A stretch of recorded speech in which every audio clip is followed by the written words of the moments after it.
Welcome to The Dreadful Dialogue, a podcast where we chat about all things horror, from interviews, spooky event coverage, movie deep dives, and other haunting topics. My name is Alyse, and today I have a brand new guest. If you're watching on YouTube, you're in for a treat because you'll get to see I have another cosplayer, but I have a really cool cosplayer that I've met in person several times, and I love seeing this guy at events, and I want to thank you for coming on the podcast and welcome. Welcome to the podcast, SoCal Leatherface. Thank you. It's a pleasure to be here. Thank you. Yeah. So we were talking a little before we even hit record about why I thought it would be cool to have not just any cosplayer, but a cosplayer that I see at a lot of events, and he really covers a lot of things on the podcast. And I think why I wanted to cover this, have him on, was I have so many people that I meet, and when they find out that I'm like into horror movies and go to conventions, like they kind of make fun of me, like, oh, you're one of those nerdy people and you go to those events. Do you do, what do they call that stuff? And they're like, where they wear the outfits, and I'm like, cosplaying, and they're like, oh yeah, right. That, yeah. And I'm like, well, yeah, I don't do it, but others do, and I think it's so cool that you do it. So Thank you. Yeah, it's definitely an interesting world to be a part of cosplay. And there's such a huge variety, and it's not just within horror. Mm-hmm. There's anime, there's action movies, there's video games, there's all kinds of really cool subjects that people cosplay for. Yeah, I love it. So what got you into doing cosplay? So I actually had an original interest in cosplay back in college. That was when I was really big into my anime phase, and I wanted to go to conventions and cosplay as an anime character. And that kind of fell by the wayside because of college, and, life kind of gets in the way a little bit. And then once I kind of got back into the horror scene, I'd really kind of dredged up a character that had really spoken to me in the past, which was obviously Leatherface from the Texas Chainsaw Massacre. And as I was going to more and more horror events, I was really struck by how fun it looked to cosplay as a character. So I said, you know what?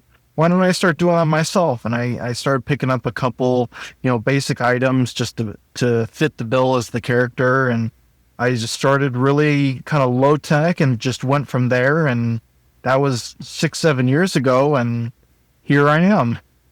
Yeah. So why Leatherface, if you don't mind me asking? So Leatherface is an interesting character for me within the horror world. First and foremost, I feel like amongst kind of the classic Titans of Terror, I guess you could call them, as the Universal Monsters had dubbed them, Jason, Freddy, Michael Myers, Leatherface. To me, Leatherface comes off as the scariest because he's the most realistic. And because the story of Texas Chainsaw Massacre is very loosely based on a couple different real-life events, I think that only adds to the realism and thus the horror of the character himself. And I had first seen Texas Chainsaw Massacre when I was 13.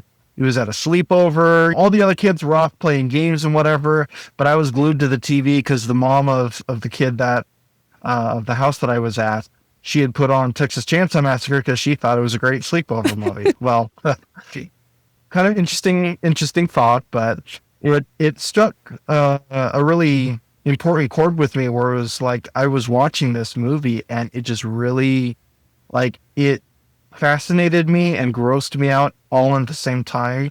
And the character of Leatherface being some dude with a chainsaw who had a family that ate people, that really kind of like stuck in my brain for a long time. And it never really, no other character really took precedence over Leatherface. And I felt like he would just be such an interesting character to emulate and portray as I got into the cosplay scene. So that to me was really kind of just the birth of all of this. Yeah, I really relate to what you said about Leatherface getting to you at a young age, because I think I was around the same age. I was like in middle school, and me and my cousin, we were kind of at that point where we realized like we really liked scary movies. We'd been watching so many of them, and then we just went on this like, it was like summertime, and we could walk to a mom and pop video store, and for the best, yeah. Right? I mean, VHS is like a whole nother conversation, but like video stores, and then a mom and pop one, like an individually owned one. Oh man.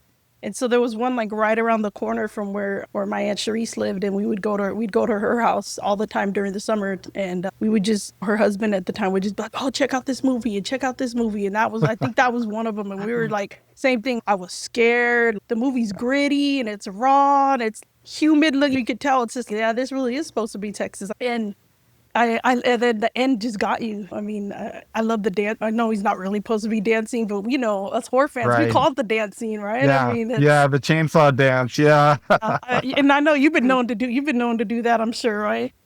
Yeah. Yeah. Quite a few times. Yeah. So yeah, that really resonated with me as well. I mean, it's my favorite movie, and it's my favorite horror character, and he still creeps me out like to this day when I watch it. Like it still kind of gives you the like, ugh, kind of makes you Oh, flinch a yeah. little, but like you're still glued and watching it. Yeah. So, playing this character, like, how did you end up coming up with the mask? And did you go So through iterations? I did actually. When I first started out back in 2018, I picked up a Trick or Treat Studios mask. It was like a $30-40 mask that, in my opinion, at the time I was like, oh man, this is the best mask. It's so cool. And I had used that for a number of years until probably about 3 or so years ago when I picked up this mask. And it's not this mask specifically, but this is actually my second mask of this particular one because this is actually made by an independent maker called Monster Man 1985 on Instagram. Okay. He makes these out of his second bedroom in his home, and he makes all kinds of masks by hand, and he's really, really talented. And so I picked up the first iteration of this mask as my second mask part of my cosplay, and that mask eventually wore out and I had to get another one from him, which is this one now. And so it took a little bit for me to kind of decide how I wanted to progress, because once I had that first mask, I'd really start to get exposed to other mask makers within the industry and the community, and I started to see, oh wow, Trick or Treat Studios is cool, but they're not the end all be all. Yeah. There's all these other mask makers that make some really great masks. And it was kind of through word of mouth that I came across Monster Man 1985. And when I got into speaking with him about the masks and how he makes them and whatnot, and it really made an impression on me as far as how he really cares about the masks that he makes. And to me, that made it all the more impressive and important that these masks are probably the ones that I want to go with. And sure enough, I bought the first mask from him that I had, and I absolutely loved it. I love wearing it. It's comfortable. It's very durable.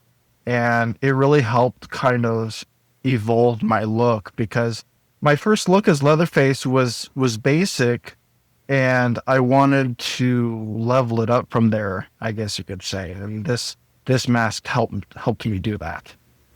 All right, that's really cool to hear. Yeah, I hear that from a lot of cosplayers that I talk to. That the same thing. They're like, "Oh, I started out with this mask," or some of them still have kind of just the off the shelf Halloween store type Right. mask, and they're like, "But I'm Mhm. saving, or I know this guy, or they're trying to make their own." And Yeah. that's why I have so much respect again for cosplayers. I mean, the amount of detail that people are putting into it, and it can be an expensive hobby. Yeah. So let listeners know, this mask, is it from a specific one of the specific movies, or I know like even in the first one he wears a couple different ones. Can you tell us about that? Yeah. So there's three main masks in the first Texas Chainsaw Massacre movie. There's what's called the hunting or the killing mask, which is what this one is based off of. Mm-hmm. Then there's also the grandma mask, and there's also the pretty woman mask, which are two other distinct masks that he wears. But this one was based on the very first mask that you see Leatherface wear, in the 1974 Texas Chainsaw Massacre movie. And to me, it's always kind of been my favorite within that movie, although the other masks are pretty wicked. You look at the details of those ones, and they're really, really interesting. And you think about the concept of these are supposed to be people's faces. It's gross. It's gory Yeah. and gritty, and yeah. That pretty woman one gives is the one that gives me the creeps the most. I don't know what it is, but yeah, I don't know. I might not have friended you at the events if you were in that, and I might have kept my distance. Yeah, that one's a pretty iconic mask, and I've seen a lot of people wear that mask and wear it really well. Yeah. Um, and I know that for that one in particular, a lot of people will actually take the Trick or Treat Studios one and do what's called a rehaul on it, where they take it and they put a little bit more paint on it, a little bit more of the makeup, maybe style the hair a little differently, just to kind of give it more of that more screen accurate look. Gotcha. So I said I would be scared of the Pretty Woman one. But do Yeah. you ever get people who at events, like, how do people react to it? I'm sure you get the gamut, right? Of scared, Oh excited. yeah. Yeah, you're exactly right. I get the full variety of people's reactions. I'll get some people that'll just kind of glance at me and just, whatever, which, that's fine. And then there's the people that get kind of a little weirded out. Some people are actually genuinely afraid. My favorite reaction, though, is the people that laugh. Because some people will jump very slightly at first, but then they'll kind of look at it and they'll just kind of like start chuckling. And to me, that's actually my favorite reaction because it shows me that they're having a good time at the event. Yeah, I think that's how I reacted the first time I saw you at. I think I saw you at Creep Icon. I've gone to a Yeah, few of their different iterations of events, and I was like, and I saw him about, oh, right. and I was like, oh, it's Leatherface. And my husband, you've met my husband Paul. He Yeah, he come time he helps me, produces the pod and does a lot of behind the scenes things, and he comes to events right. with me, and he's, oh, it's your favorite, it's Leatherface. And then I like figured out online, like, oh, that's that guy, SoCal Leatherface. And then, so now we run. He's like, Yep. oh, it's your boy, it's SoCal Leatherface. Go get a photo. And I'm like, like I still have the same reaction. Like you become like a kid, like you're watching Yeah. the movie or whatever. It's really cool. Huh, Kids get yeah. excited to see Mickey Mouse. I get excited to see like, horror cosplayers apparently. Yeah. No, and that's totally great because if you can help create kind of that experience at an event for guests, help it make it more memorable for them and maybe make their skin crawl a little bit, but still make them kind of laugh. It makes that event that much more memorable for them. And even for kids, like I'll see kids that will be maybe a little nervous or they might be a little bit afraid, but a lot of them will actually be really curious Hmm. about, like, wait, what, that doesn't look quite like a person in terms of their face. But I always have my secret weapon with me, which is a little fanny pack full of stickers.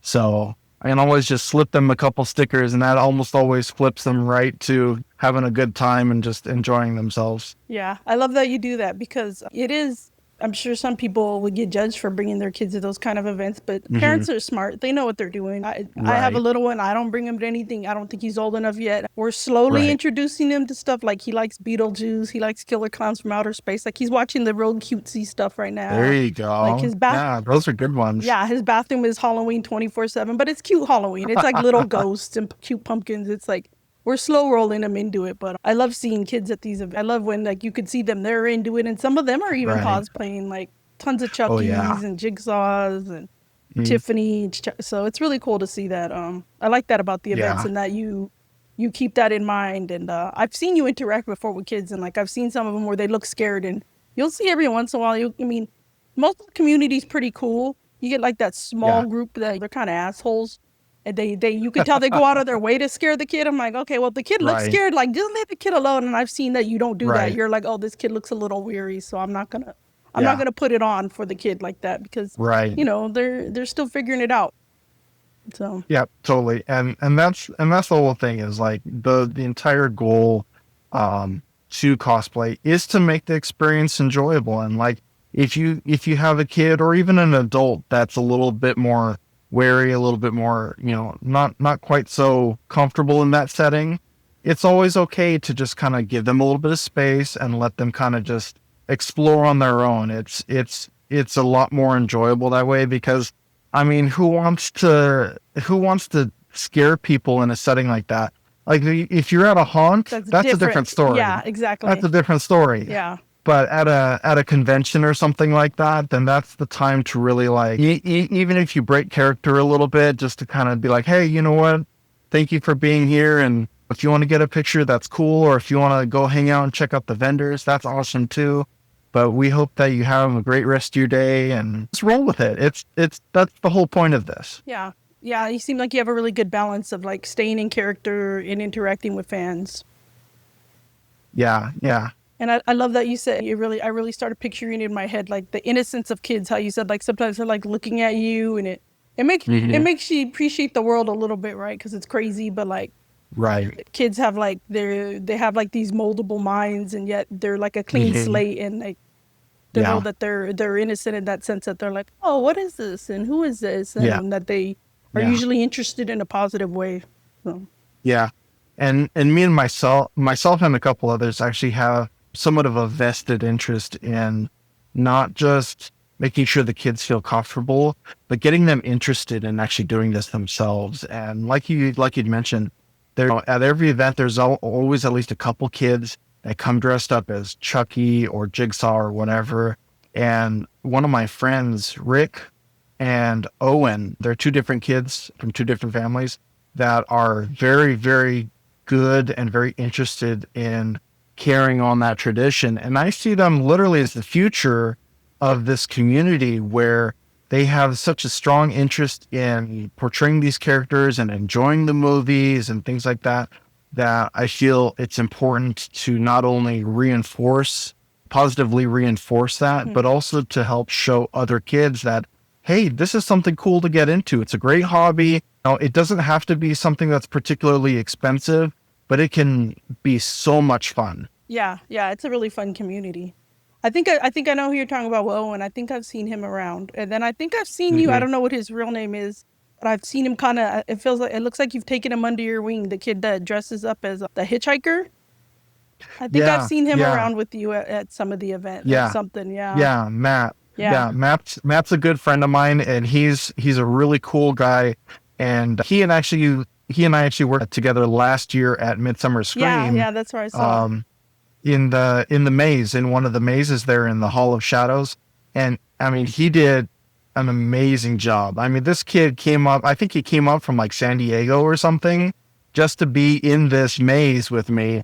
And he and I interacted, took turns, and shared the room and really kind of helped bring that experience to life for guests coming through the maze and stuff. And like I said, future of the community right there. Yeah, and it's good, clean fun. I work in education, and it's not to say all kids are doing bad things, but there's like other things that kids could be doing, and it's like, hey, he's Like, in an environment. It's not gonna hurt him.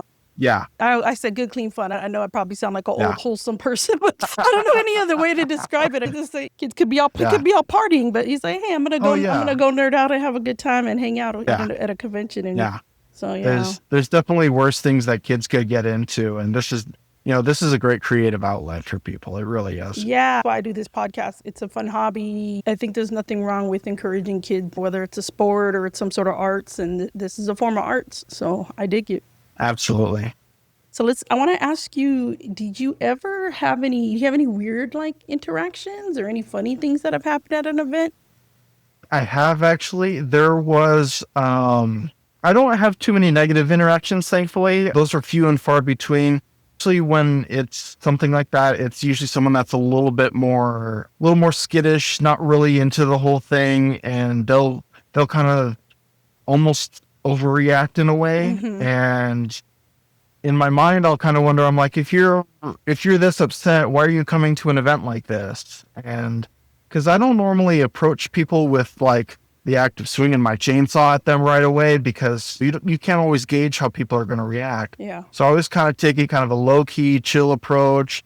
And when someone kind of overreacts, I just take the moment to just step aside and just kind of let them pass, and better to just let them move on and do their thing. But I do have, oh man, the number of funny interactions that I get at almost every event, those are really the ones that kind of stick with me. And I've got a lot of friends that'll help kind of fuel that, because they'll come up and be like really, really friendly, and we'll just start acting like we're either picking a fight with each other or we're arguing over something, or we'll end up like we'll trade weapons, like I'll take the butcher knife and they'll take the chainsaw or something like that. But I think that's a level of comfort that we as community can aspire to have, in that it's an entertainment for me. It's fun to do that, and it also entertains other people that are there too. because people will stop, they'll whip out their phones, start taking pictures or videos or whatever. And I had with a friend of mine who also does a Leatherface character. He does the 2003 Leatherface. He and I actually had an interaction where we were acting like we were fighting in the middle of the hall, and people were stopping. They were kind of looking like, what the heck's going on? And we ended up just like stopping, and then we just kind of like hook our arms, arm in arm, and we kind of just wander off down the hallway. And it's in a way, it's a performance art that you really kind of embrace, in that when you put the mask on, you're not necessarily the person underneath, but you can become a person that has fewer boundaries. You can become more in terms of what society expects and things like that. And I think in a way, a mask gives you freedom to be more extroverted, because I'm an introvert. I'm not much of a big talker outside of my mask. I tend to keep to myself. But once I get the mask on, I can be friendly. I can joke with people a little bit more. I can act out. We can do little skits or whatever. And that gives me a little bit more freedom to do that, because in my mind, I get to be this character that I can kind of predict how they'll behave.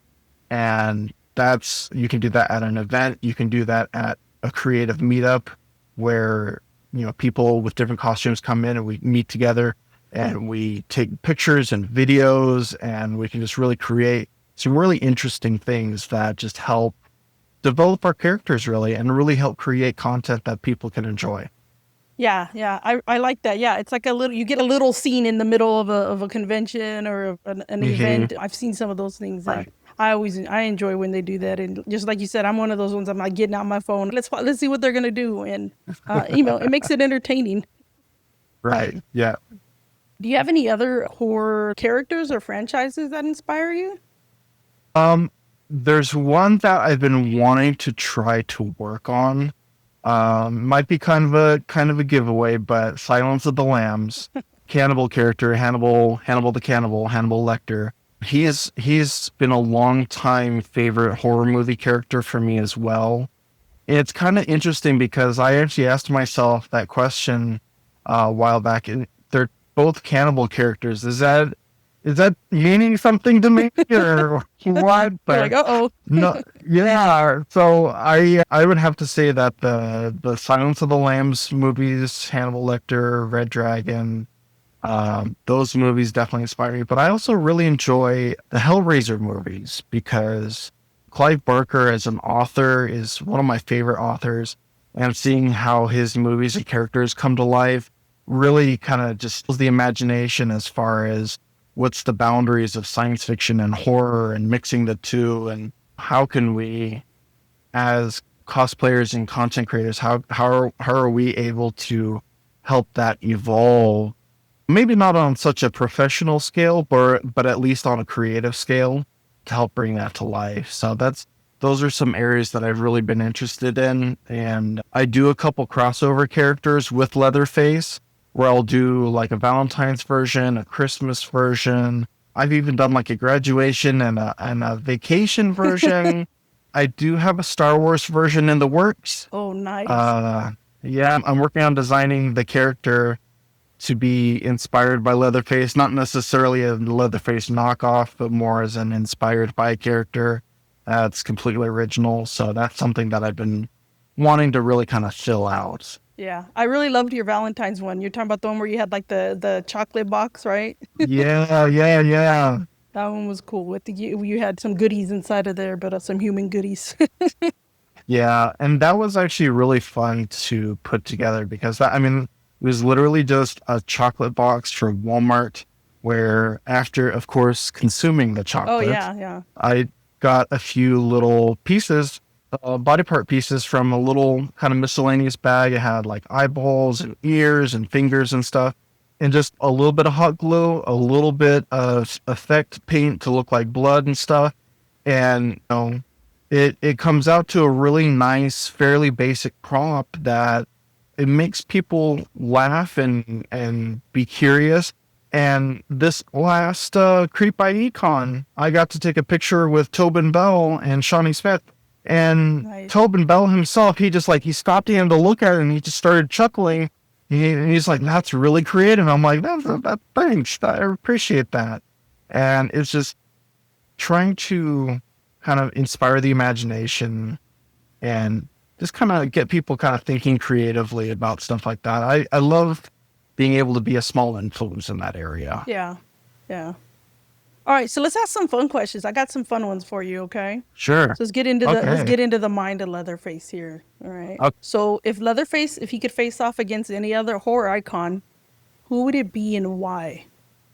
You Oh, know, we that's a got like good Jason, question. we got like Jason, Freddy versus Jason, and Yeah. Alien versus Predator. Like, who do Yeah. you think it'd be fun? I actually think that going up against Predator would be a really fun idea simply because Predator is supposed to be this ultimate hunter, badass kind of alien character.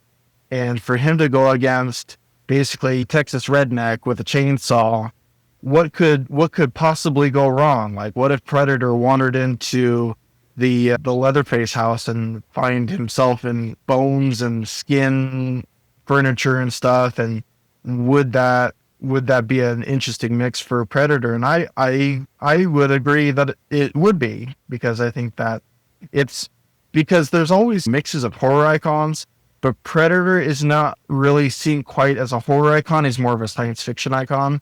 But I think that taking that element and pushing it more into a horror direction, I think would be a lot of fun. Wow, that's one I wouldn't even think of. I was thinking of like Candyman. Other than I Eh, was trying to, it was hard though because you made a good point about when you think about the icons like Freddy and Jason and whatnot. I mean, they've all pretty much got a supernatural element. As you get later into right. some of the reboots, and you can argue that the Yeah. supernatural. I don't want to go into reboots and all that. Other Sure. than I'm gonna want to know what if you have a favorite. But I thought Candyman would be cool because he has a bit of Yeah. supernatural, but like, he's got his weapon of choice, he's got his hook, Yeah. and I Yeah. thought that would be fun. I agree. I think that would actually be a really cool matchup to pair Leatherface and Candyman.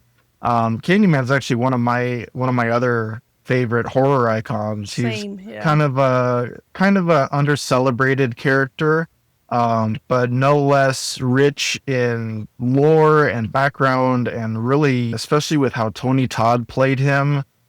I mean, the man had a presence like you wouldn't believe, and I actually got to meet him a couple times, and he is just so gentle and kind of a person that he's like the polar opposite of what Candyman is supposed to be. This ruthless, brutal, just total dominating character. So I think it would be a really interesting matchup, Candyman and Leatherface. Definitely. Yeah. Yeah, I'm kind of bummed that I had wanted to see him actually at Midsummer Scream, and then he backed out, and I felt kind of bad because I was starting to suspect something was going on with him.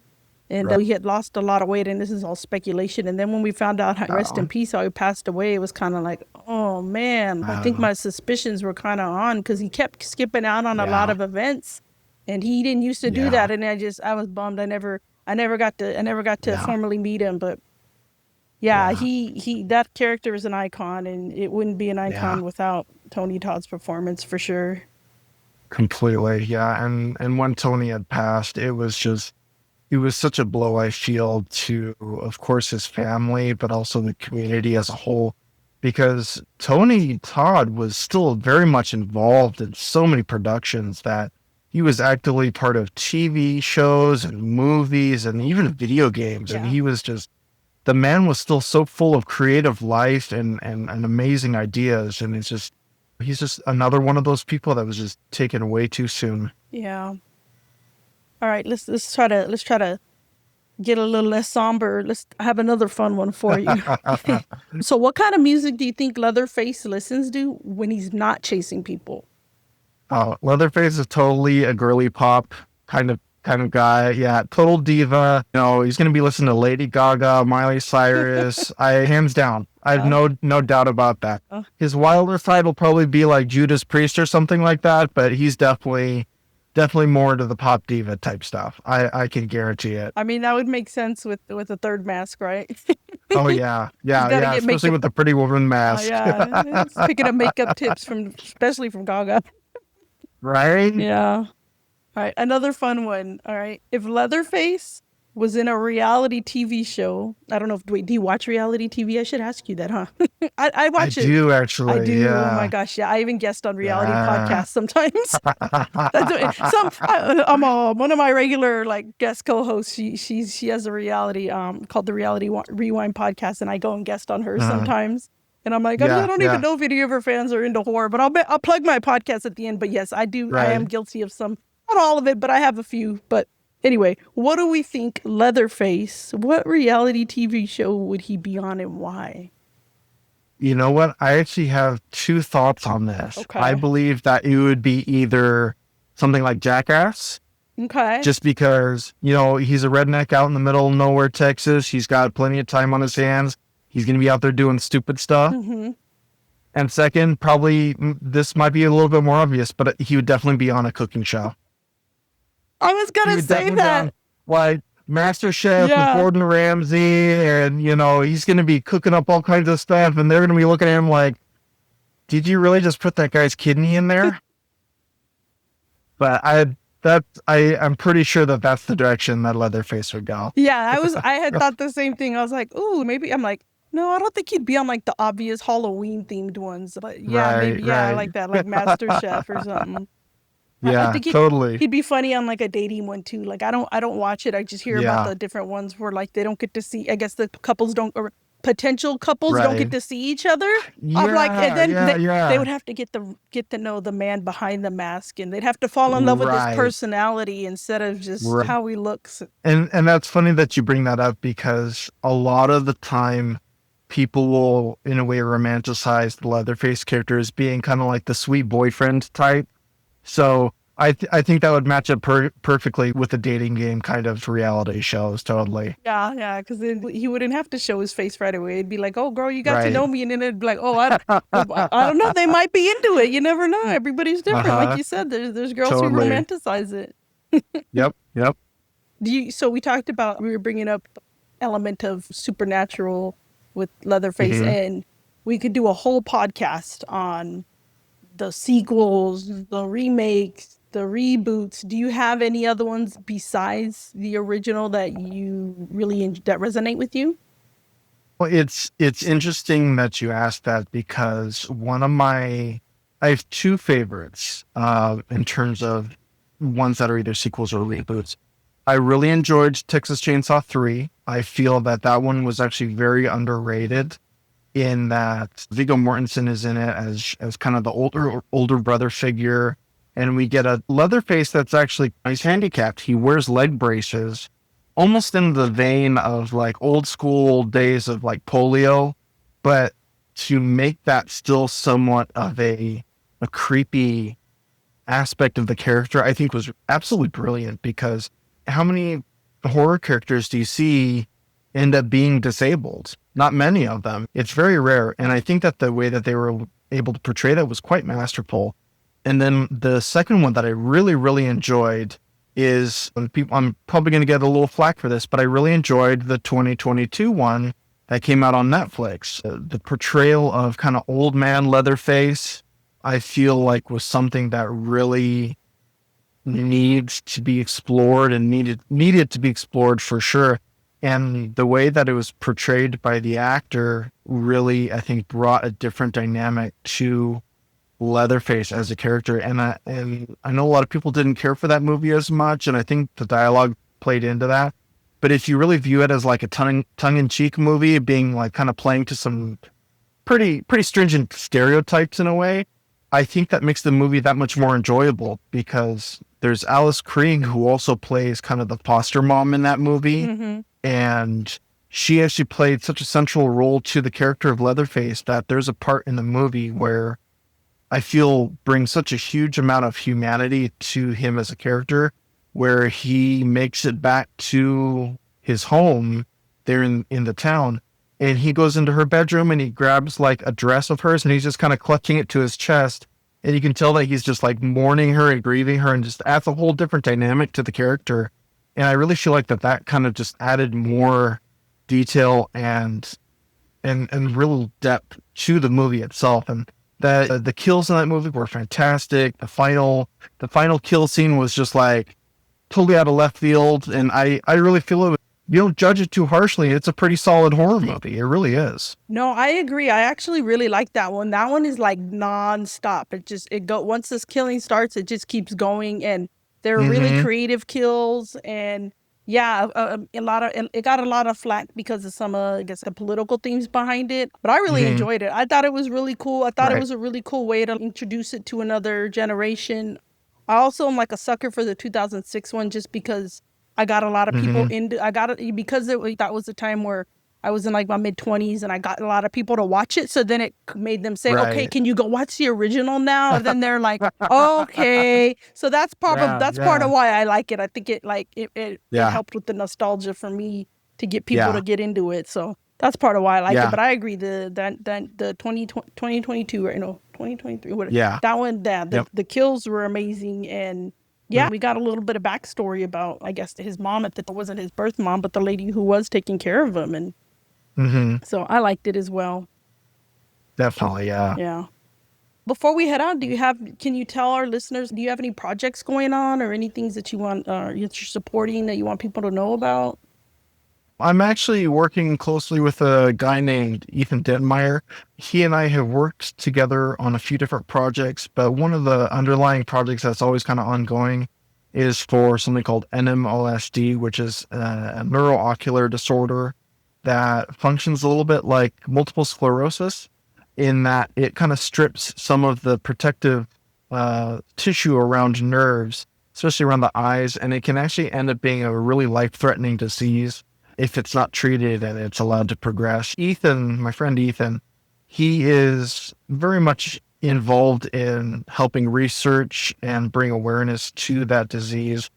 And speaking broadly, I'm always trying to make sure that I stay involved with benefits and things like that that help bring awareness to illnesses, to poverty, to social issues, because it's very important for me to not only entertain as a character like this, but also to help use that platform to bring awareness to issues that are important to not only myself but to others as well. Because I feel like we as a community can be so powerful if we stick together and help each other out. Because I think that that's what brings us together to just to be that much stronger, and being involved in these issues, being involved in these campaigns and whatnot, these benefits. I think it's important because there's so many people out there that have these problems, whether it's poverty, whether it's debt or whatever, health conditions as a whole. It helps them feel seen because we as a community, the horror community, we're very diverse. We're prominently people of color, LGBTQ, disabled, all kinds of backgrounds that we come from. It's important that we celebrate those differences and to help work together towards solving issues that harm any of us. So I think that's just something that's really, really important to myself and to many others within the community. Yeah, I really appreciate that you do that. I follow you on Instagram, and I'll see that you'll post different events that you're going to be making appearances at that are raising money for these different causes and this community. You said it when we were messaging about coming on. You're like, hey, horror's for everybody. It's not just one type of people, it's for everybody. And we are a Right. diverse group. When you go, there's fans of all shapes and sizes and colors and differences, and we all Yep. have something about us to be celebrated. But yeah, I always appreciate you'll post that. Even when we had the fires, you were posting information in SoCal. You were posting information about shelters and different things that people could do to get help, that you Yep. take your platform and you're using it in a positive manner, which was another reason that I thought it would be really cool to have you on, because not everybody does that, and I appreciate that you go out of the way to do that. Thank you. Thank you. Yeah, I feel like if we just stick together and really strive for making it a safe, fun environment for everybody and just that, that integral support, it's just so crucial. Yeah. Well, where can people find you on social media? On social media, you can find me on Instagram at SoCal_Leatherface. That's SoCal_Leatherface. You can also find me on YouTube at SoCal Leatherface. And then I also have a link tree within my Instagram bio that has a few other socials. Sometimes I do some streaming for video games, but I also do some other things like writing. I write in my spare time. and then sharing the word on TikTok and whatnot. And my TikTok is real SoCal Leatherface. And you can find some videos and other just kind of goofy stuff that I like to share and upload and, just have a good time. Great. All right, what other events are you going to this year that you know for sure? So I am actually going to be making an appearance at Monsterpalooza and Midsummer Scream. Midsummer Scream I can't really give a whole lot of detail about because there is a little bit of got a little something special going. Okay. But that's definitely going to be something coming up. I'm also going to be at the upcoming October Village event. That's going to be in Pasadena, and that's going to be in a couple weeks. And it's Pasadena, Pomona, one of those. They have one a of those few of them P-towns. usually. Yeah, I know. I can't keep. We're in an area where there's events almost every weekend. It's pretty amazing.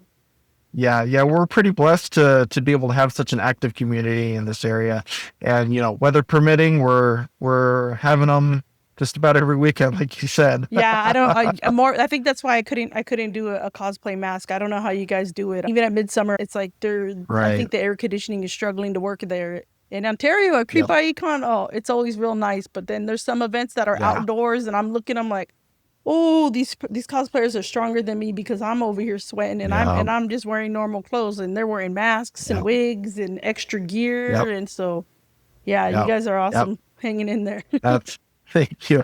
Yeah, it's really important to hydrate and stay hydrated, especially with any of the up and coming cosplayers that they're just starting to get into it.